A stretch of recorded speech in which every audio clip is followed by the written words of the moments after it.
Hello guys, welcome to our channel. आज हम class 11th के बायोलॉजी का चैप्टर नंबर 9 बायोमॉलिक्यूल स्टार्ट करने जा रहे हैं। ठीक है, तो लेकिन इस चैप्टर को स्टार्ट करने से पहले अगर हम देखें तो एनसीईआरटी के अंदर इसका सीक्वेंस जो है वो बहुत आगे पीछे दिया हुआ है। ठीक है, कोई सीक्वेंस ही नहीं है, कोई भी चीज़ कहीं पे भी दे दी है और आधी चीज़ अगर यहाँ दी है तो आधी कहीं और दे दी है। ठीक है, इस वजह से हम इसको थोड़ा सीक्वेंस में पढ़ेंगे। ठीक है, तो हम स्टार्ट करते हैं अपना चैप्टर। अब जैसे कि चैप्टर का नाम ही क्या है, बायोमॉलिक्यूल। क्या नाम है, बायोमॉलिक्यूल। तो बायो का मतलब हम क्या पढ़ते हैं, बायो का मतलब होता है लिविंग। ठीक है, तो लिविंग चीज़ों के अंदर जो भी मॉलिक्यूल मिल रहे हैं उन्हीं को हम क्या कह दे रहे हैं, उन्हीं को हम कह दे रहे हैं बायोमॉलिक्यूल। ठीक है, बायोमॉलिक्यूल जो भी लिविंग चीज़ों के अंदर मॉलिक्यूल्स मिल रहे हैं उन्हीं को हम क्या कह रहे हैं, बायोमॉलिक्यूल। अब जितने भी ऑर्गेनिक और इनऑर्गेनिक कंपाउंड एक लिविंग सेल के अंदर पाए जाते हैं उसी को हम क्या कह देते हैं, बायोमॉलिक्यूल। जितने भी हमारे कंपाउंड ऑर्गेनिक चाहे इनऑर्गेनिक पाए जाएंगे एक लिविंग सेल के अंदर, तो हम उसे क्या कह देंगे कि वो क्या है, एक बायोमॉलिक्यूल है। ठीक है, तो यही चीज़ हम लिखेंगे कि बायोमॉलिक्यूल्स क्या होते हैं हमारे, all the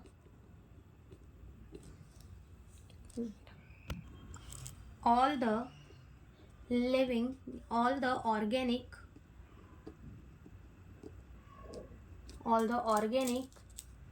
end inorganic all the organic and inorganic compound या फिर मॉलिक्यूल लिख लो, all the organic and inorganic molecule found in living cell, उसी को हम क्या कह देते हैं, बायोमॉलिक्यूल कह देते हैं। लेकिन अकॉर्डिंग टू दी एनसीईआरटी के अंदर कहा है कि जितने भी कार्बन कंटेनिंग कंपाउंड होते हैं उन्हीं को हम क्या कह देते हैं, बायोमॉलिक्यूल कह देते हैं। तो ये बात भी लिख देते हैं कि एनसीईआरटी के अंदर क्या लिखा है, ऑल द कार्बन कंटेनिंग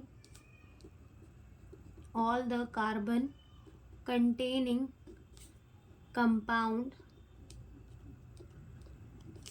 ठीक है, नोन एज बायोमॉलिक्यूल। ठीक है, जितने भी कार्बन कंटेनिंग कंपाउंड होते हैं उन्हें भी क्या कहा जाता है, बायोमॉलिक्यूल कहा जाता है। अब अगर तुम देखो तो एक लिविंग सेल के अंदर ना हमें बहुत सारी चीज़ें दिखती हैं, जैसे कि carbon, hydrogen, oxygen, nitrogen, sulphur. ठीक है, बहुत सारी चीज़ें हमें दिखेंगी। ठीक है, ये सारी चीज़ें जो हमें दिखती है एक लिविंग सेल के अंदर, तो ये चीज़ें हम एनालाइज कैसे करते हैं, कि ये सेल के अंदर हमें कौन सी चीज़ें दिखी, कौन सी नहीं दिखी। तो इसके लिए बहुत सारे मेथड होते हैं जो कि हम यहाँ पर अभी पढ़ेंगे।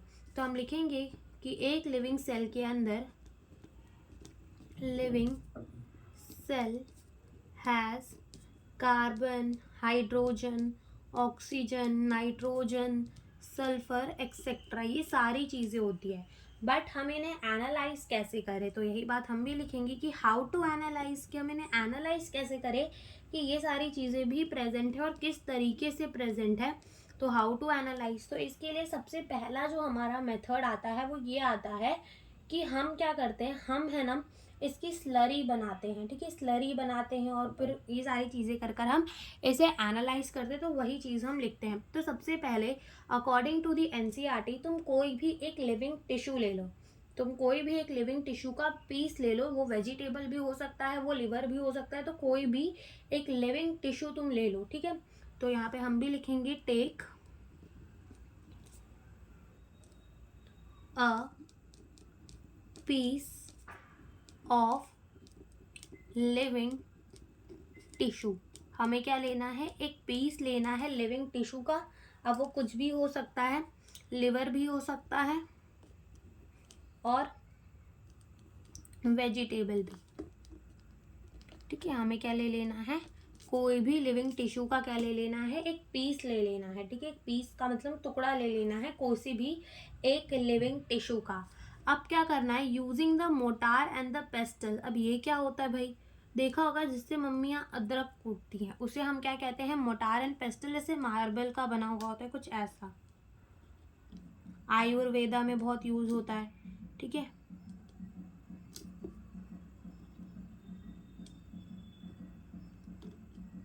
ठीक है, ऐसा सा कुछ होता है मोटार और पेस्टल। तो यूजिंग दिस हमें क्या करना है, वो जो भी हमने एक लिविंग टिश्यू लिया है हमें उसकी क्या बना लेनी है, स्लरी बना लेनी है। अब स्लरी में हम इसको कूटेंगे, यानी कि हम स्लरी इसकी बनाएंगे, यानी इसकी एक चटनी बनाएंगे। लेकिन हम इसमें क्या डालेंगे, हम इसमें डालेंगे ट्राइक्लोरो एसिटिक एसिड, ठीक है। ट्राइक्लोरो एसिटिक एसिड डालकर हम इसकी क्या कर देंगे, चटनी बना देंगे, ठीक है। तो यही बात हम यहाँ पे लिखेंगे, मेक स्लरी, हमें क्या बनानी है, स्लरी बनानी है, स्लरी पेस्ट, ठीक है, with try chloro acetic acid, ठीक है। ट्राई क्लोरो एसिटिक एसिड यानी कि हमारा Cl3CCOOH, ठीक है। हमें क्या बनानी है, एक स्लरी बनानी है, एक पेस्ट बनानी है, किसके साथ, ट्राइक्लोरो एसिटिक एसिड के साथ, with help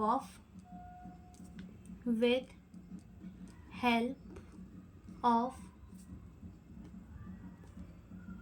mortar and pastel, ठीक है। मोर्टार एंड पेस्टल का यूज कर कर हमें क्या बनाना है, एक स्लरी बना लेनी है, ठीक है। एक स्लरी बना लेनी है, एक चटनी बना लेनी है, जिसके अंदर हमें क्या डालना है, ट्राइक्लोरो एसिटिक एसिड।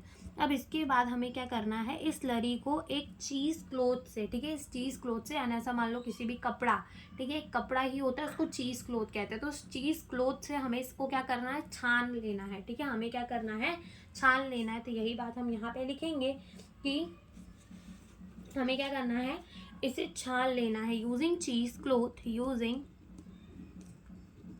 चीज क्लोथ, हमें क्या यूज करना है, चीज क्लोथ यूज करना है, ठीक है। हमें क्या यूज करना है, चीज क्लोथ यूज करना है, एंड फिल्टर द स्लरी, हमें स्लरी को क्या करना है, फिल्टर करना है, हमें स्लरी को क्या करना है, फिल्टर करना है। मान लो कि ये तुम्हारा क्या था, वो चीज क्लोथ था, ठीक है, और नीचे तुमने क्या रख दिया है, एक बिकर रख दिया है, ठीक है। तुमने क्या कर दिया है, नीचे एक बिकर रख दिया है और ऊपर से तुम अपनी स्लरी डाल रहे हो, ठीक है। ऊपर से तुम क्या कर रहे हो, अपनी स्लरी डाल रहे हो, नीचे तुमने एक बिकर रख दिया और ये क्या है, चीज क्लोथ, ठीक है। अब क्या होगा कि कुछ चीजें जो होंगी वो कहाँ चली जाएंगी, हमारे इस बिकर के अंदर छन के चली जाएंगी, ठीक है। कुछ चीजें जो इस बिकर के अंदर हमारे छन के चली जाएंगी और कुछ चीजें जो होंगी हमारी स्लरी की वो इधर ऊपर बच जाएगी, कुछ चीजें हमारी स्लरी की जो है वो यहाँ ऊपर बच जाएगी, ठीक है। तो जो छन जाएगा, ठीक है, जो छन चुका है, फिल्टर हो चुका है, उसे हम क्या कहेंगे, फिल्टरेट कहेंगे, ठीक है। तो ये हमारा क्या है,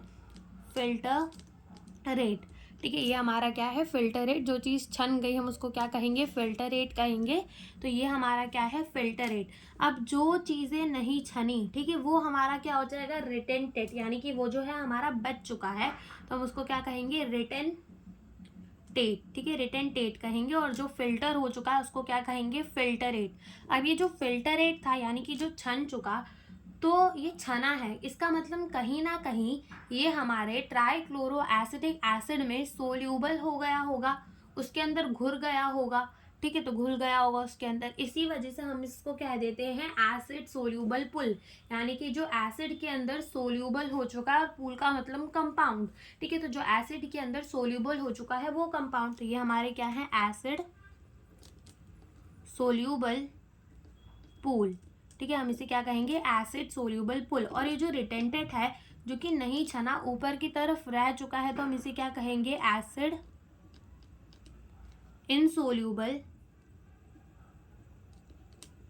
पूल, ठीक है। इसे हम क्या कहेंगे, एसिड इनसोल्यूबल पूल। तो जो छन चुका उसे कहेंगे फिल्टरेट, और जो नहीं छना उसे हम क्या कहेंगे, रिटेंटेड। जो छन चुका है उसको एसिड सोल्यूबल पुल, और जो बच चुका है उसको हम क्या कहेंगे, उसको हम कह देंगे एसिड इनसोल्यूबल पूल।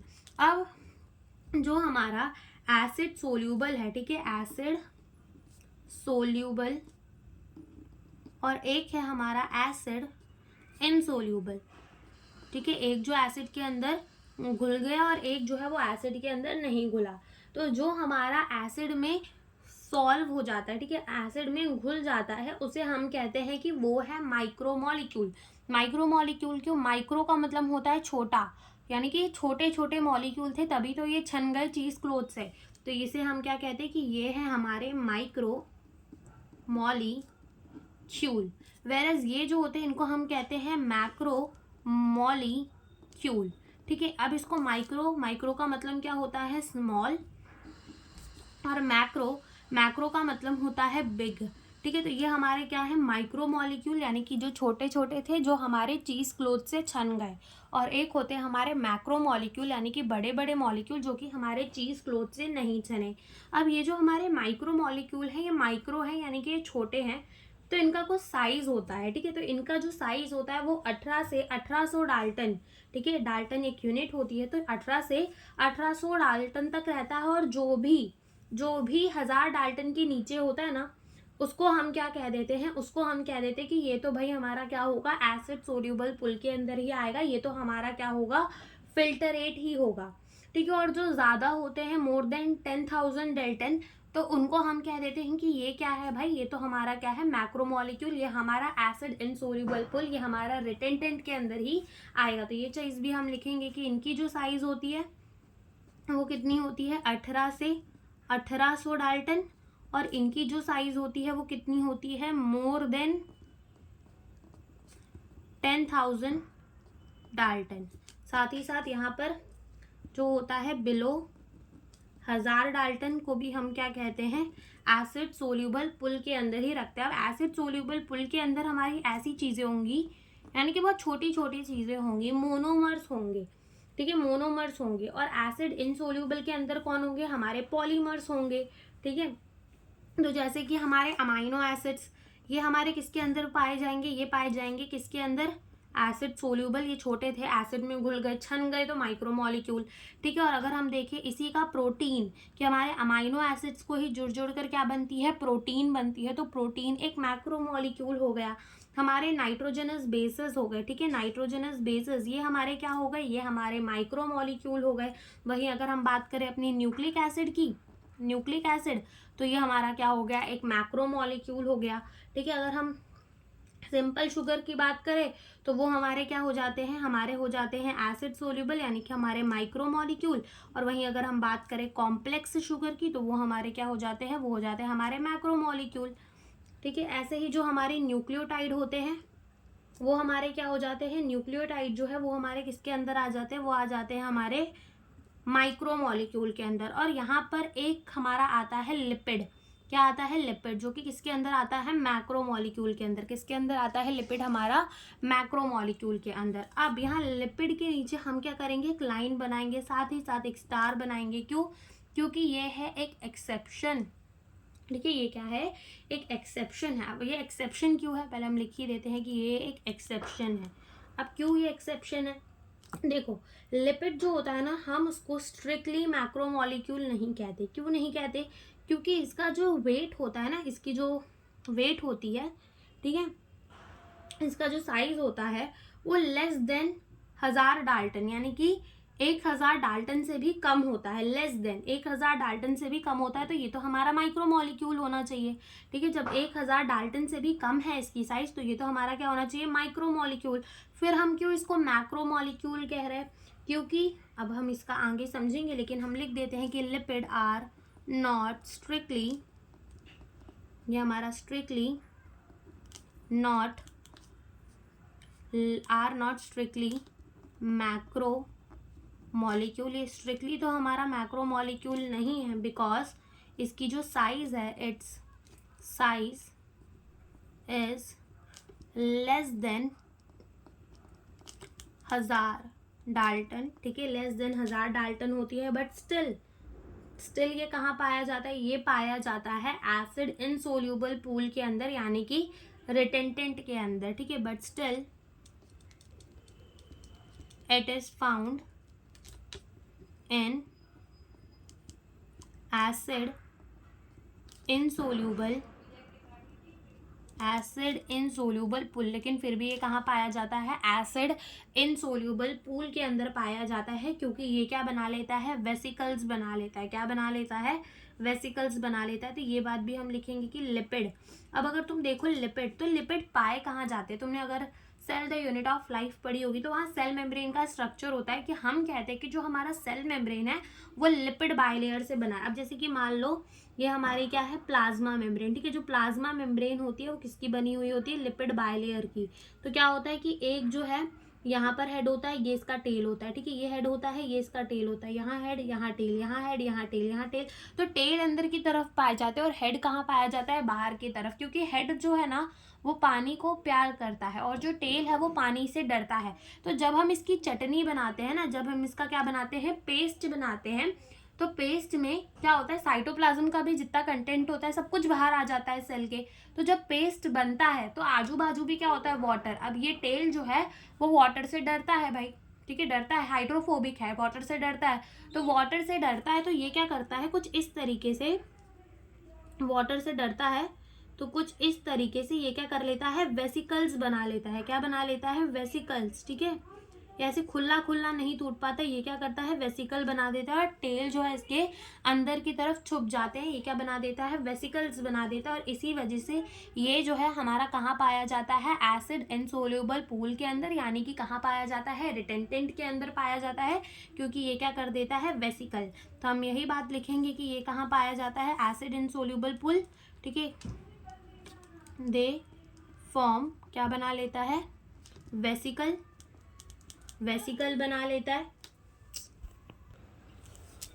तो हमारा जो लिपिड है वो कहाँ पे हमें दिखेगा, एसिड इनसोल्यूबल पूल के अंदर। तो यही हम लिखेंगे कि ये हमारा क्या है, लिपिड बाय लेयर, ठीक है। लिपिड की 2 लेयर है, हमने इसे क्या किया, स्लरी, ठीक है, इसकी क्या बना दी, स्लरी, स्लरी बनाई। और स्लरी बनाई तो ये जो होता है हमारा टेल, ठीक है, यानी कि ये जो इसका टेल होता है, टेल इज हाइड्रोफोबिक, हाइड्रोफोबिक यानी कि ये पानी से डरता है, हाइड्रोफोबिक है। तो ये क्या बना लेता है, वेसिकल्स बना लेता है। और इसी की वजह से ये हमें कहाँ पाया जाता है, एसिड इनसोल्यूबल पूल के अंदर। कहाँ पाया जाता है, एसिड इनसोल्यूबल पूल के अंदर, ठीक है। अब क्या होते हैं कि हमारे एनसीईआरटी के अंदर हमें एक टेबल दी हुई है और वो टेबल अच्छी खासी इंपॉर्टेंट है, ठीक है। वहाँ पर हमें कुछ कंपोनेंट दिए हैं और उनके परसेंटेज दिए हुए हैं कि कौन सा कंपोनेंट कितने परसेंटेज में हमारी बॉडी के अंदर पाया जाता है, ठीक है। तो वो भी हम यहाँ लिखेंगे, कंपोनेंट, और यहाँ हम उसके लिखेंगे परसेंटेज, ठीक है, कितने कंपोनेंट है और उसका कितना परसेंटेज है, ये चीज़ अब हम यहाँ लिखेंगे। तो कंपोनेंट में जो हमें सबसे पहला कंपोनेंट लिखना है वो है हमारा वाटर, कि हमारे सेल के अंदर वाटर कितना पाया जाता है, तो 70 to 90% हमारे सेल के अंदर क्या पाया जाता है, वाटर। फिर आता है हमारा प्रोटीन, तो प्रोटीन कितना पाया जाता है, 10 से 15% प्रोटीन पाया जाता है। फिर आता है हमारा न्यूक्लिक एसिड, क्या पाया जाता है, न्यूक्लिक एसिड, जो कि पाया जाता है 5 से 7%। और उसके बाद याद रख लो 3%, 2% और 1%। तो 3% हमारे क्या पाए जाते हैं, कार्बोहाइड्रेट्स, ठीक है। और 2% हमारे क्या पाए जाते हैं, 2% पाए जाते हैं हमारे 2% हमारे पाए जाते हैं लिपिड। और लास्ट हमारा आता है दैट इज आयंस। आयंस हमारे कितने पाए जाते हैं, 1%।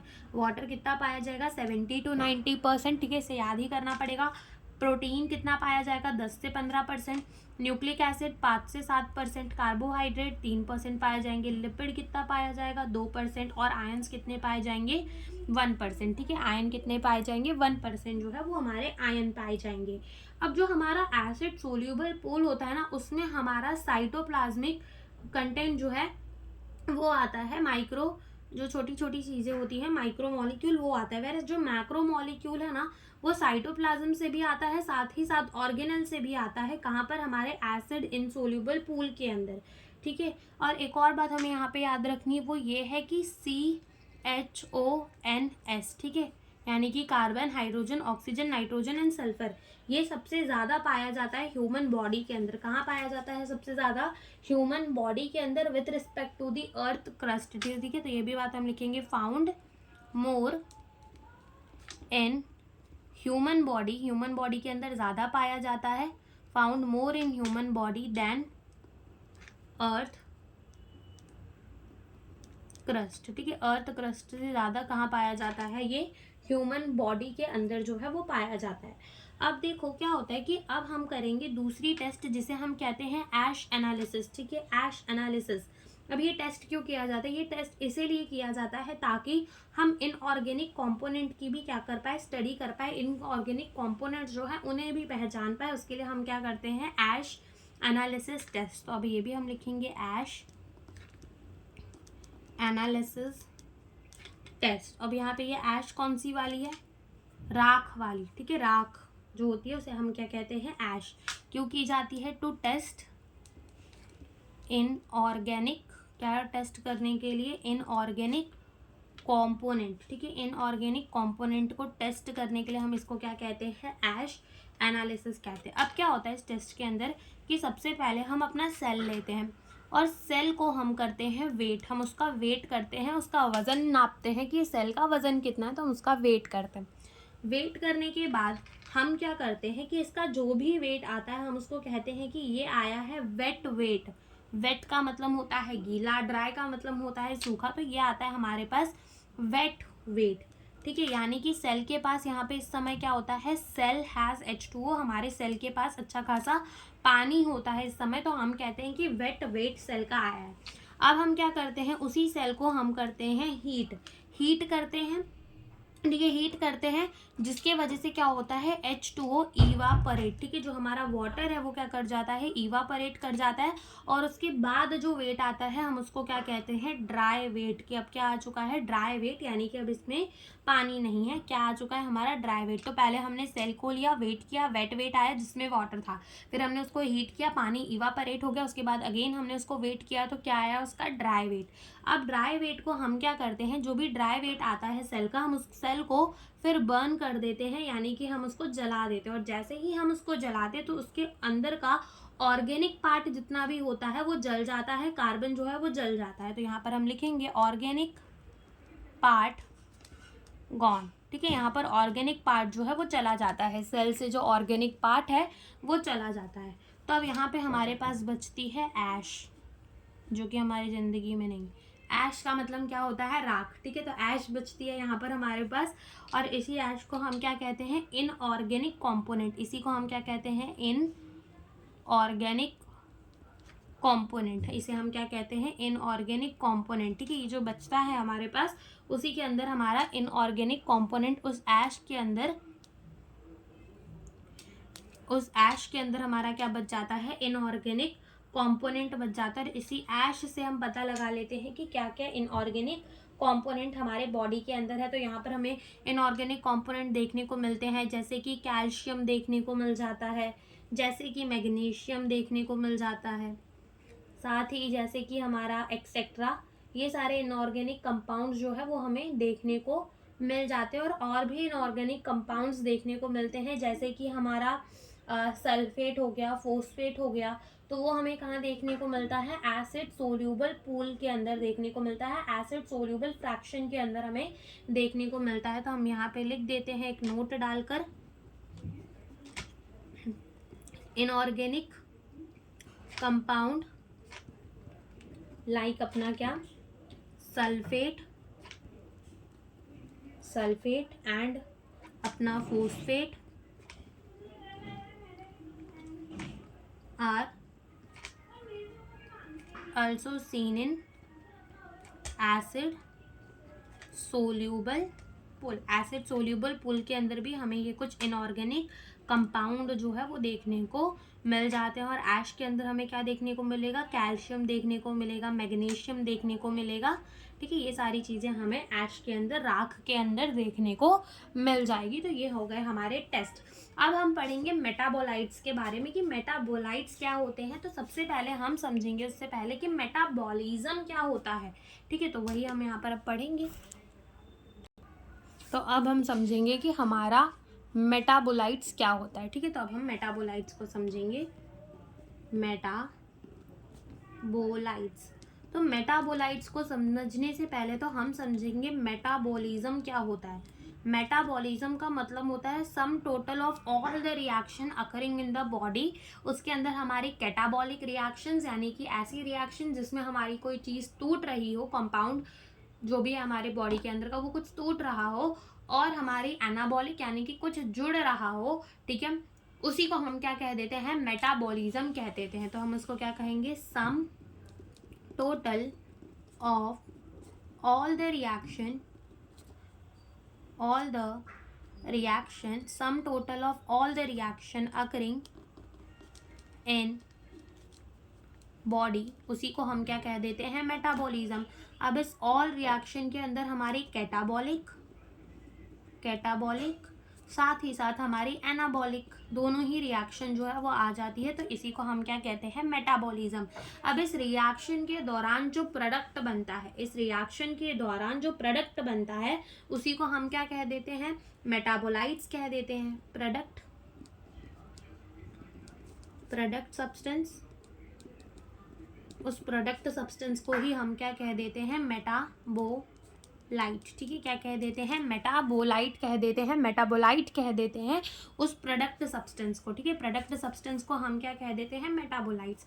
अब ये मेटाबोलाइट्स यानी कि जो प्रोडक्ट बनते हैं ना, ये भी दो तरीके के बनते हैं, एक बनते हैं हमारे प्राइमरी मेटाबोलाइट्स और एक हमारे बनते हैं सेकेंडरी मेटाबोलाइट्स। तो जो प्राइमरी मेटाबोलाइट्स होते हैं ये हमारे ऐसे मेटाबोलाइट्स होते हैं कि जो कि डायरेक्टली हमारी बॉडी को चाहिए, वो प्राइमरी है, यानी कि उसकी ज़रूरत है ही हर एक लिविंग ऑर्गेनिज्म को, यानी कि वो बॉडी के अंदर बन भी रहा है तो हम उसको वेस्ट नहीं कह सकते, क्योंकि वो हमारी बॉडी के फिजियोलॉजिकल प्रोसेस और क्रूशियल यानी कि वो इम्पॉर्टेंट है हमारे लिविंग जीने के लिए। तो वो क्या है, हमारा प्राइमरी मेटाबोलाइट्स है, ठीक है, क्या है, प्राइमरी मेटाबोलाइट्स। तो प्राइमरी मेटाबोलाइट्स क्या होते हैं, रिक्वायर फॉर द प्राइमरी और मेन मेटाबॉलिक रिएक्शन। तो दो तरह के मेटाबोलाइट्स होते हैं हमारे पास, एक होता है प्राइमरी मेटाबोलाइट्स, प्राइमरी, और एक होता है हमारा सेकेंडरी, ठीक है, सेकेंडरी मेटाबोलाइट्स। तो प्राइमरी मेटाबोलाइट्स क्या होते हैं, this are the metabolite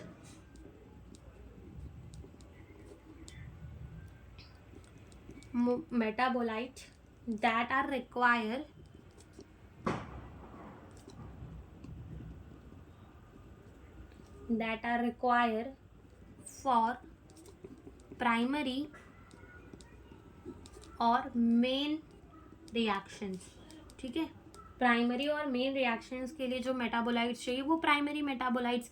secondary metabolites क्या होती है, ये ऐसी मेटाबोलाइट्स होती है जो कि बनती तो है बॉडी में, जैसे कि प्लांट के बॉडी में बन गई, फंगी के बॉडी में बन गई, माइक्रोब के बॉडी में बन गई, लेकिन ये इतनी ज़्यादा एसेंशियल नहीं होती उन ऑर्गेनिजम्स के अंदर। तो ह्यूमन इसका यूज़ उठाता है, ह्यूमन फ़ायदा उठाता है कि चलो भाई उनके कुछ काम नहीं आ रहा तो हम अपना काम इससे निकलवाएंगे, तो ह्यूमन वेलफेयर के लिए काम में आ जाती है। तो वही बात हम लिखेंगे, secondary metabolites are formed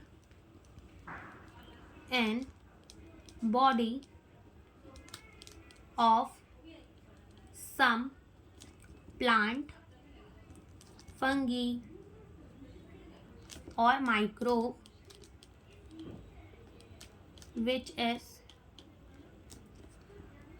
not essential for them, उनके लिए essential नहीं होता, but can be utilized, उसे यूटिलाइज कर सकता है कौन, इंसान, can be utilize for human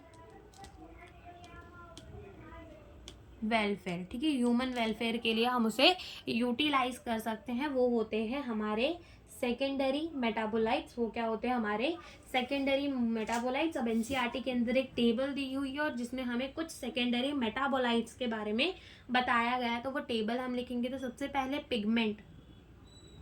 pigment जैसे कि हमारे कैरोटीनॉइड हम लिख देते हैं यहाँ पर कि ये हमारे क्या है, सेकेंडरी मेटाबोलाइट, ठीक है, क्या है ये हमारे सेकेंडरी मेटाबोलाइट। तो पिगमेंट जैसे कि हमारे कैरोटीनॉइड हो गए, एंथोसाइनिन हो गए, ठीक है, ये दो पिगमेंट जो होते हैं ये हमारे सेकेंडरी मेटाबोलाइट से, जो कि कौन बनाता है, प्लांट। तो ये है हमारा कैरोटीनॉइड, ठीक है, एंथोसाइनिन, ठीक है, ये हमारे क्या है, कुछ सेकेंडरी मेटाबोलाइट्स हो गए। फिर एल्कोलॉइड्स में भी होते हैं एल्कोलॉइड्स, ठीक है, जैसे कि मॉर्फिन, कोडानाइन एक्सेट्रा, अब ये जो मॉर्फिन होता है ये सबसे अच्छा बेस्ट पेन किलर होता है, ठीक है। फिर ऐसे ही आते हैं टर्पिनॉइड्स जैसे कि मोनोटर्पीन्स और डाइटर्पीन्स, मोनोटर्पीन्स और डाइटर्पीन्स,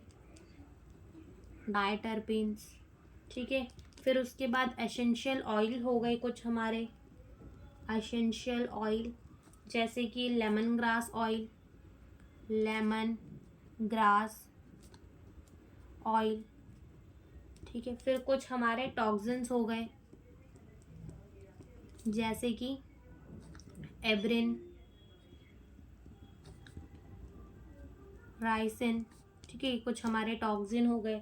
फिर हमारे कुछ लेसिन्स हो जाए जैसे कि हमारा कॉन, कैन, ना, वैलिन, ए, ठीक है, ये हो गया। साथ ही हमारे कुछ ड्रग्स हो गए जैसे कि विनब्लास्टिन, एंटी कैंसर, ठीक है। फिर हो गया जैसे कि हमारा कुर्क्यूमिन एक्सेट्रा। और फिर कुछ हमारे पॉलीमेरिक सब्सटेंस होते हैं, वो भी हमारे क्या होते हैं, सेकेंडरी मेटाबोलाइट्स, जैसे कि रबर, प्लांट के कुछ काम नहीं आता लेकिन हमारे आ जाता है गम,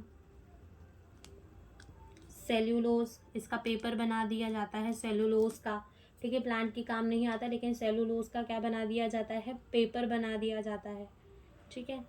तो ये कुछ हमारे क्या है, सेकेंडरी मेटाबोलाइट्स, जो कि अगेन हमें याद करने पड़ेंगे। तो देखो ज़्यादा तो कुछ नहीं, टर्पेनॉइड्स तो वैसे ही याद हो जाएंगे, मोनोटर्पीन्स और डायटर्पीन्स। फिर एसेंशियल ऑयल लिखा है तो एक ही ऑयल है, लेमन ग्रास ऑयल, ठीक है, लेमन ग्रास ऑयल। फिर जैसे कि हमारे ड्रग्स हो गए विनब्लास्टिन और क्यूक्यूमिन। ऐसे ही हमारे पॉलीमरिक सब्सटेंस, तो ये तो पेड़ से मिलने वाले सारे हो गए, रबड़ हो गया, गम हो गया, सेलुलोज हो गया, ठीक है। फिर ऐसे हमारे एल्कोलॉइड्स होते हैं, मॉर्फिन और कोडाइन, और हमारे पिगमेंट कैरोटीनॉइड और एंथोसाइनिन, ठीक है। तो ये हमें जो है सेकेंडरी मेटाबोलाइट्स को याद करना पड़ेगा। और इसके बाद हम पढ़ेंगे कार्बोहाइड्रेट के बारे में, ठीक है। किसके बारे में पढ़ेंगे, कार्बोहाइड्रेट्स के बारे में पढ़ेंगे, लेकिन नेक्स्ट लेक्चर के अंदर। सो आज का लेक्चर होता है यहीं पे ख़त्म। Thank you for watching the video.